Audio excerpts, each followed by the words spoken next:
I have been buying some notebooks, and lately I am very into notebooks.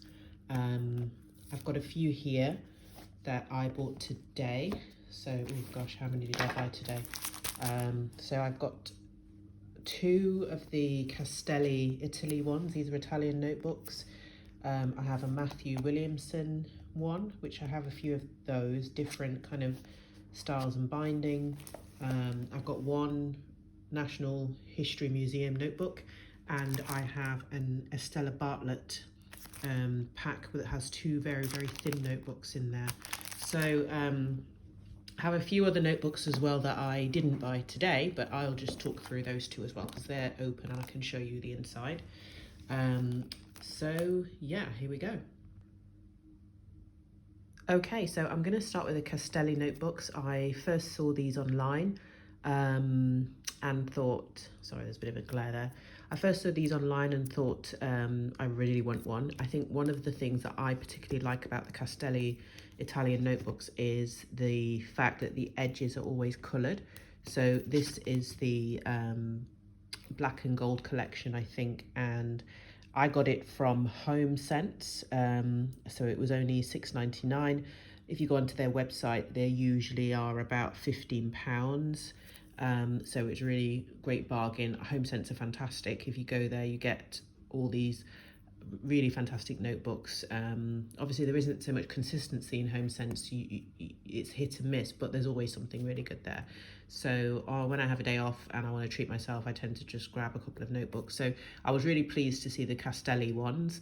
So the difficulty with this packaging is I can't see whether it's lined paper inside or plain. I don't want to open it. It's really quite sealed, isn't it? I really don't want to open it just because I may give this away as a gift.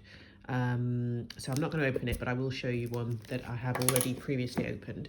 So this is the copper and gold collection. So this packaging is better because it tells you that it's squared notebook. So it's grid paper. It's actually got a beautiful copper gilt edge, which I think is really nice. They all come, I think, with a pen loop and an elastic closure, which is fantastic. And again, I got it for just £7, so bargain. 240 pages, ivory paper. The pages are numbered as well. There's an inner pocket, a pen loop as well, and then the elastic closure. And you can see the design there. It's kind of embossed in black and copper, so that's nice, kind of coppery rose gold deep colour. This is a Castelli notebook that I have already opened previously. Again, this is the black and gold collection. So there's various designs of the black and gold collection. This is quite nice, kind of diamond shape, very pretty, and it's got the gold edges and pen loop there. They're all kind of A5 size. Is it exactly A5? So this is A5, so it's a bit narrower than A5 actually, because the museum, British Natural History Museum one is an A5. You can see that it's actually a little bit wider and a little bit shorter, so it's not quite A5, the Castelli ones, but not far off. So I'm going to open this one and show you what it looks like on the inside. Have I written anything in here? Let me check. So I'm just going to open this up so you can see on the inside here it says Castelli Milano there, and the inner pages are black. Because it's a hard cover, I'm a little bit, I'm not sure how it's going to hold up the binding, but I'll see. I haven't started really using one of the Castelli ones yet, so I'm not sure what the binding is going to be like, so that would be interesting to see. So the first page, it sort of says here, shape your thoughts, I got lost, please contact, and you can put your contact details there, which are the only thing I've done so far in this notebook. Ooh.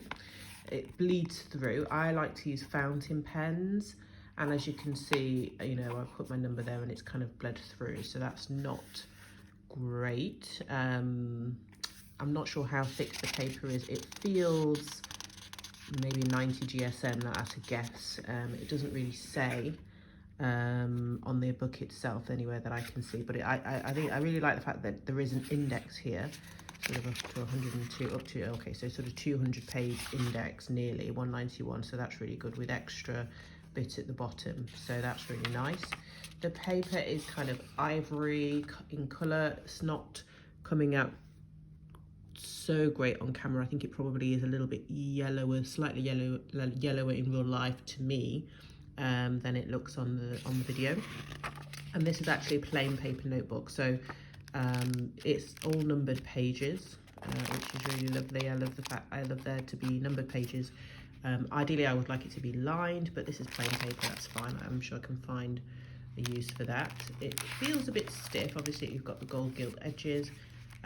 It's a hard cover, so it's not going to lie flat, I don't think. Maybe it could be trained to lie flat, but I don't want to pressure it too much because I suspect, well, I'm hoping it won't, but I'm worried that it might fall apart if I try and force it to lie flat. This is the back of the notebook, and there is a pocket here, which is quite nice. So yeah, I quite like it. I think it's really beautiful to look at. The gold gilt edges always gets me every time. It's also got a little bookmark here as well. It's got nice elastic pen loop at the back. So I look forward to using this notebook and sort of seeing what it's like, and I suspect the other two Castellis will be similar. I'm pleased that this one is grid paper, and it's a mystery what paper is in here, so I'm hoping it'll be lined, but I'll let you know if and when I open it. I will probably use it myself, but again, it depends on how the binding holds up. The next notebook I'm going to have a look at is this one, which is the one from the Natural History Museum. I have seen a few of these online as well, and again I got this from HomeSense. I got it for just $4.99, so good price. RRP is sort of $9.99, so usually they're about £10, so really good deal. Again, the edges are coloured. It's kind of a pearlescent kind of colour. It's not quite gold, it's not quite silver, it's kind of almost like a cream metallic pearl type colour, which is really lovely. You can just see that there. And it's A5, so it's a true kind of A5 size, 160 lined pages, which is good. It does say like lay flat binding, so I think that's one of the things that got me really with this and made me put this in my basket basically. So of course it's Natural History Museum, so we have kind of safari animals, I guess, and there's no index, so you know, this is something that I can always add in if I want there to be an index. Feels like it's upside down, but it's not. Yeah, so it's lined paper. It feels, again, maybe 80-90 GSM. It doesn't feel too thick, so I do worry again about whether or not it can take fountain pen. It's soft bound, so there's usually not a back pocket or anything like that, but you know, there's a bit of information here. What's this artwork adapted from images and objects held within the collections of the Natural History Museum. So, you know, it's just one that I just wanted to try, and it lies flat, so that's good. The pages are not numbered, and I like to have numbered pages, so I will probably number the pages myself if I use this one. And I will probably use it at some point. So yeah, this is my Natural History Museum notebook. So yeah, I thought for $4.99 that's really fantastic buy, so I'm happy with that, and I'll let you know how that one goes if and when I use it. So the next notebook I bought today is a Matthew Williamson one. I do have two other Matthew Williamsons that I have used now. And this is the first softbound one I bought. Again, I bought the softbound because I think it lies flat. Always, usually with Matthew Williamson, the edges are coloured. And again, this is gold gilt, which I love. So I think that's really beautiful. It's A5 this, so it's a true A5 size, which is nice because I have sort of a normal A5 planner that I use. I think this is called Dragonfly Dance. Yep, so with the Matthew Williamson ones, the design, you usually have the name of the design on the back page of the book, which is lovely. And again, they don't have a back pocket because it's soft bound. There is no index, but there's this really beautiful kind of first page with the design there. And there is this detail here on every page. So the pages are not numbered, but you do have this almost like a peacock feather on every page. But they are not numbered. It's lined paper, So the Matthew Williamson books I already have, I use fountain pen on them all the time, and I haven't really had a problem with bleed through or anything like that, so I'm hoping this will be the same. It doesn't feel particularly thick, maybe 90 GSM, I don't know. But the paper, the notebooks that I've got already, I use fountain pen and it's fine. So I'm hoping this will be fine. How much did I pay for this one? $4.99 as well. So a really good deal for the softbound one, lay flat binding, which I love. So I'm looking forward to using this one. I will show you an older Matthew Williamson notebook that I have that is full pretty much, nearly. I have to be careful what I show you here because I use this notebook for everything, including work. So hold on a second. So yeah, so the inside, if I open it up, the inside page of this is kind of a deep orangey red. And you get the usual spiel about Matthew Williamson here. The back page I will turn to. So this is Pampas Peacock, but you can see straight away there that as I opened it, it fell apart. And this is the issue I've been having with these hardcover ones. I've even tried kind of gluing that binding back down with some glue on a previous one. So I have kind of a one with similar design, but it's kind of a pink background with similar kind of peacock design, and it's a hardcover, which I like. Of course, it's got the elastic enclosure, and it's got this back pocket, which I find quite useful to have, but it falls apart. So that kind of puts me off. So, you know, it has got the gold gilt edges, which I love, but once it gets, because I'm using this a lot, I'm throwing it in my bag. I quite like the fact that it's not too thick, this notebook, and it's a nice size. So you've got quite a lot of kind of page real estate space to write. And for that reason, it's fine that it's a bit thinner, and it kind of fits in my bag quite nicely up against my laptop or my planner. But yeah, no, this hardcover binding is not great. I've had to number the pages because the pages are not numbered. And I've made my own index page as well. So, but yeah, I'm looking forward to using the softbound version of this, and I think if I can find a hardbound notebook that lays flat and doesn't fall apart with use, then that would be good. The last notebook that I bought today that I wanted to show you is the Estella Bartlett one. So this is a pack of 285 notebooks, and they're very thin, and I bought these really because I have my Hobonichi cousin in an olive Moterm planner, and I thought it would be quite nice to sort of put one of these in the back pocket. So I think this is what I would probably use this for. So I will open this up. Let's have a look again. This was a good price. It was only $3.99 from HomeSense. Let's see. Okay, so here we go. So it comes in, it's a pack of 2. The yellow side, it says Make It Happen, 48 pages, narrow ruled, designed in London. I think it was the design in London that got me excited and thought, yes, anything designed in London I love. And this looks like it's a project book. Again, 48 pages, narrow ruled, designed in London. So I will get these out and we'll have a look inside. So this is a project book. The edges are not sort of coloured or anything like that. You've got kind of, it says narrow ruled. This is not very narrow to me, I don't think. The lines are kind of dotted lines, and then you've got the kind of heavier line at the top and the bottom. There's no sort of number pages or anything, so it's a very simple notebook. The paper feels quite nice, I guess, smoothish. Again, GSM wise, I'm not sure.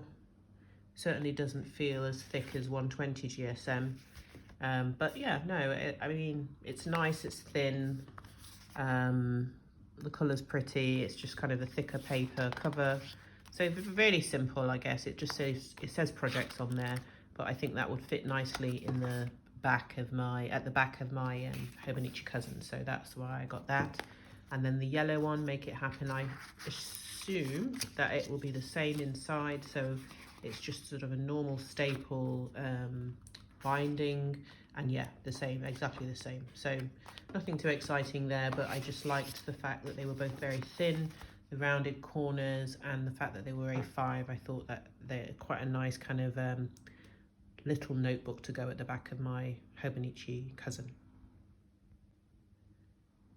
Okay, so the last notebook I'm going to show you is the Ted Baker one. So this is Ted Baker London. I quite liked it when I saw it. Again, I got this from HomeSense a while ago, but I only recently kind of opened it up and started using it. It's got sort of a black edges. There's no pen loop. Just have a little look at the back. So there isn't a back pocket either, which I was a little bit surprised about, actually, if I'm honest. There are no numbered pages. The paper itself is okay. It's quite ivory in colour. The lines are a little bit darker than I would like, but not too bad. Again, it's just kind of normal hardcover. I'm not sure how the binding is going to hold up, but we will see.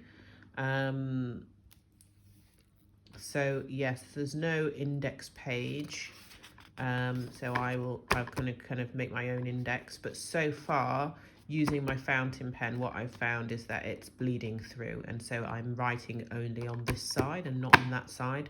So I will probably get through this really quickly. I think the best thing about this really is just the aesthetic and the fact that, you know, it's Ted Baker and the black edges, but functionally, I mean, I will definitely use it because I need, you know, I go through a lot of notebooks, I write a lot of notes, but for my fountain pen, I can only really write on this side. I have used a fountain pens to do sort of preliminary notes here, and then, you know, when I'm kind of at a meeting or doing work-related things that I need to do pertaining to this, then I would use a ballpoint pen to write on the back page, because I don't think it would cope with bleed through coming in from both sides. So I use fountain pen here and ballpoint here. So I'm not sure how I'm going to keep this up. I will use this because I need to make notes all the time. And this is my current notebook. So I've just finished this Williamson, which of course fell apart. I suspect this may also fall apart, I'm not sure. But I will use this, and I look forward to probably I'm going to use a Castelli simultaneously for something else, and I look forward to when I finish this, and I'll probably use like a softbound Matthew Williamson or something, or another Castelli, and see how it goes. But I'll let you know how it goes. At the moment, I'm a bit sort of like, you know, it's not taking the fountain pen, but I guess you can't have it all. You've got your kind of your Louchtrums and your what are they called, moleskins, you know, the ones that you, and of course your Hobonichis, that way you know the quality of the paper is really kind of one of the primary focuses of the planner, and people who use those planners, they care about how it takes the pen and will it take a fountain pen. And then you have these notebooks which are more aesthetic and just look pretty, but functionality is not great. So to get the two combined in one, I have high hopes for the Castelli, because that does have the Castelli does seem to have a lot of functional stuff in terms of the fact that it's got the numbered pages, it's got the back pocket, it's got the pen loop, you know, so I have high hopes for this. And this hardcover, I mean, this feels really lovely. It's really textured and nice. So I'm hoping the Castelli may be that balance between the aesthetically beautiful and also functional as well. So we will see. Okay. Anyway, great to see you. Thank you for watching.